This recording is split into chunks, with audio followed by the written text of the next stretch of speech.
My family and I spent the day at home, and it was an ultimately and extremely boring day. Father John and Paul were out doing their research while we essentially sat in silence all day. We had been advised to use as little electronics as possible, so that took out any kind of entertainment we had, except board games, which, to be honest, we've become too accustomed to technology to have that entertain us for any real length of time. Father John and Paul got back to our house at around 3 in the afternoon, and they came with information. Our house was built in 1955, and no, the land was not once a cemetery or ancient Indian burial ground or anything. The problem lies in a past resident. When we got the house, we knew it hadn't been lived in quite some time, nearly a decade. This was attributed to the constant blackouts in the area. Apparently, houses in that neighborhood stayed vacant for quite some time before someone who decided they could live with the blackouts came across them. The last occupant of the house was named Lee Rickle, and his family, which consisted of his wife and daughter. Lee and his wife Georgia were elderly, and their daughter, Carrie Ann, stayed with them to take care of them in their old age. With this information, Father John and Paul were able to dig into the occupants. Lee suffered from Hodgkin's lymphoma, but was an active member in the church community. When there was an issue with his Social Security, other members of the church banded together and took over his mortgage for him for nearly a year. Lee was a very well-liked man, apparently. But from what they read to me, it seemed as if he had a bit of a dark side. His wife and daughter were admitted to the hospital several times throughout their lives for what looked to be domestic abuse-related injuries. On the outside, though, all seemed well, and his wife was a loyal one, and his daughter a caring one. It seemed as though even though they had their problems, they were a very tight-knit family. Lee died from his disease in the house in 1992. It wasn't revealed in which room or anything, but at least it was something. Georgia and Carrie Ann spent the next year together in the house, and apparently they got heavily involved in the practices of seances and speaking with the dead. This was an attempt to locate Lee. This information was found due to a small fire that had happened in the kitchen, which was the result of candles being used during one of the seances. The realtor had informed us of the fire, but not the cause. Just that it had been caused by candles. We thought nothing of it. It had been fixed, so we didn't give it a second thought. In late 1993, Georgia passed away from natural causes in the city hospital. The house was inhabited solely by Carrie Ann for the next 6 months and continued to be the site of many communications with the dead. For unknown reasons, Carrie Ann moved away, and the house sat vacant until we bought it in late 2013.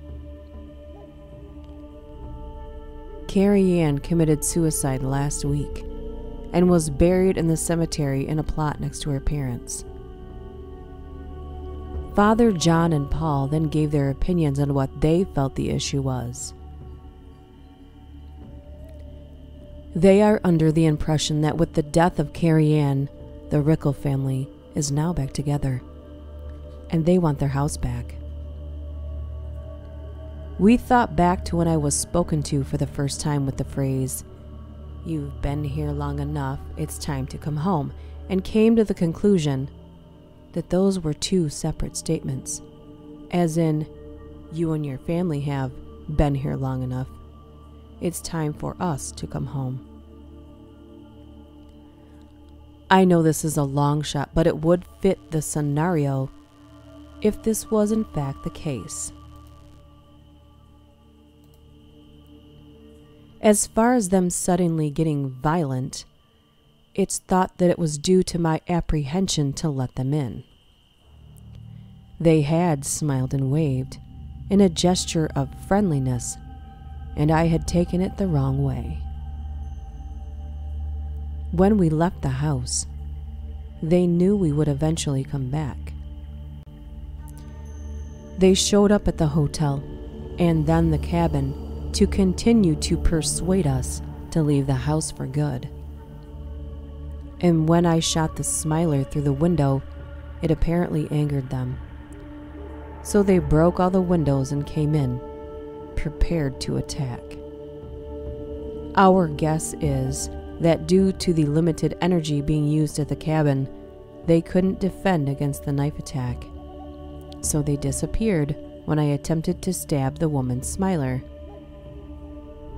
As for what was said last night, the whole, "You can't keep him out of here where he belongs forever," is the angry side of Lee Rickle coming out, demanding he get his home back. Our guess is that the large number of people are spirits that Lee has befriended in the afterlife to help him in the effort to get his home back. Mind you, this is all conjecture. All evidence of what we are assuming this to be is circumstantial at best. For all we know, we could be totally off. I think that might be the scariest part. What we do know for sure is that the salt worked. It fended them off last night.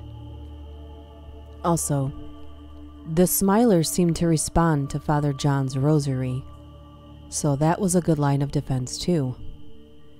The problem is we can't control the power outside. If they are in fact energized by the electricity, which then causes the blackouts, we can't defend ourselves in that way. Also, we have no idea why the smilers approached my wife and daughter first. Our only thoughts on that are, some of them aren't necessarily on the same mission as the rest, and may have ulterior, more sinister motives.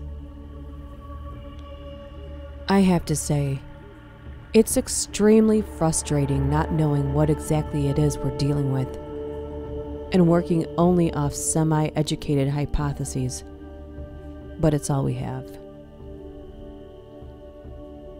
We reinforced the salt barriers and relit all the candles throughout the house, in preparation for whatever the night brought.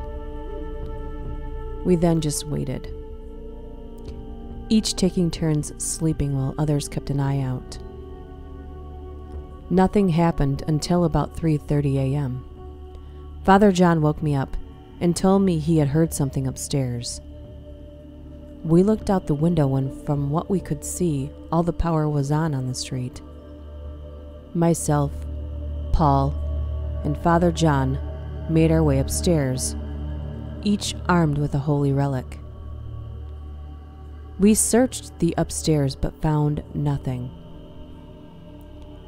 As we were heading back downstairs, the door to the attic, the kind that swings down and drops a ladder, did just that, sending the ladder down with a loud crash. We nearly jumped out of our skin as we turned around.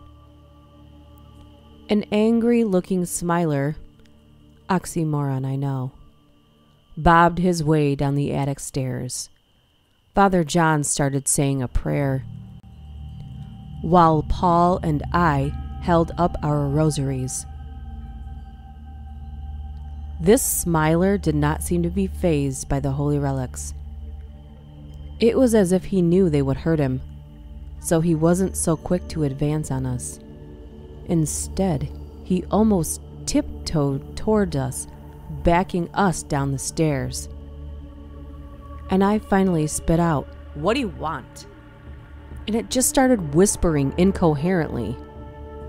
Just then, 2 more smilers came tumbling down the attic steps like they had fallen.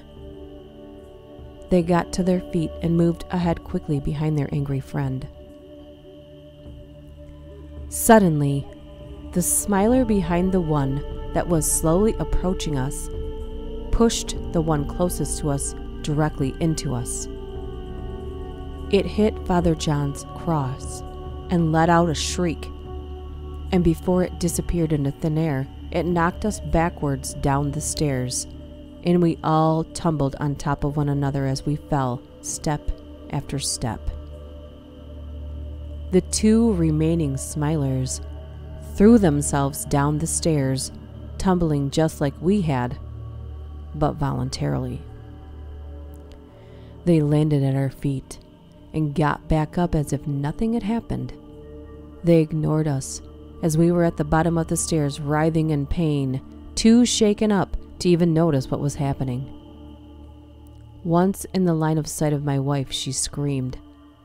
One smiler made a beeline for the front door, and the other went for a side window in the room opposite the living room. They both stopped before the salt, inhaled deeply, and blew the salt away, effectively opening the barriers between us and the rest of them. It was then that I noticed every light in the neighborhood was out.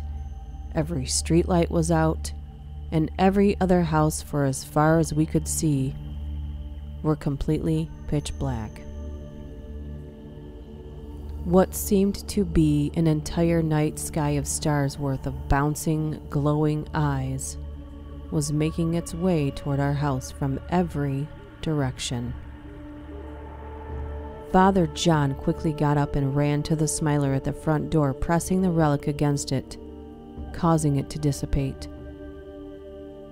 I followed suit and lunged at the one by the window, doing the same thing, successfully. Father John put his back to the door, but was sent flying forward when the door was broken off its hinges. The woman smiler I had come to know and hate so much stood there before me, actually smiling. I don't know what I hated more, the smile or the angry face. Paul asked the smiler what she wanted, and she simply replied, "Uninterrupted access to our home." "Are you Carrie Ann Rickle?" Father John inquired. "No, I am Georgia Rickle," the smiler retorted. "This is no longer your home. Be gone," demanded my brave priest. Georgia let out that shrieking laughter that could have shattered all of the windows. Suddenly, Paul lunged forward from behind me in an attempt to hit Georgia with his rosary. She simply sidestepped, which resulted in Paul falling forward onto his face into the outside. In an instant, he was swarmed by smilers, whose flailing limbs and falling bodies quickly made it unable to see Paul. All we could hear was the screams. "We came in peace," said Georgia. "but you left us no choice. The only way you get to reside here any longer is as one of us. And that is only if my husband allows you to. He is simply tired of your selfishness in this matter and demands you be dealt with in the most mortal of ways. If you had just given us our home back in the first place, you could have gone on about your life." I didn't know what to say. I could only live here if I was dead and had my soul moved into someone else's body, and regardless, I was gonna die. This was so far beyond any realm of knowledge I possessed. We'll be back tomorrow evening, and it will be your last chance to accept your fate peacefully. Otherwise, you will be responsible for whatever pain my husband decides to impose on you and your family. And with that, she was gone. The candles at our house blew out, and the lights in the neighborhood went back on. Had she basically told me that tomorrow night we were going to die one way or the other? Father John was honest with me and told me that an exorcism probably wouldn't do anything because they weren't necessarily haunting anything. They just had a specific goal in mind. They would be doing this to whoever was in the house and would be doing it to whatever house they wanted. Father John did say that he assumed they had done this sort of thing before, but probably hadn't been met with such resistance. Paul was gone. He had vanished with the rest of the Smilers. That is something that's going to weigh heavily on my conscience for some time. Then I had an idea. Since I'm essentially out of options, and am more than likely going to die tomorrow night anyway, I decided to finally be more than a little proactive for once. Father John insisted against it. My wife hates the idea. My daughter is terrified, but I'm just thinking, fuck them. I'll do what I have to keep my family safe. I'm on my way back home with 5 gallons of gasoline. I'll let you know what happens tomorrow.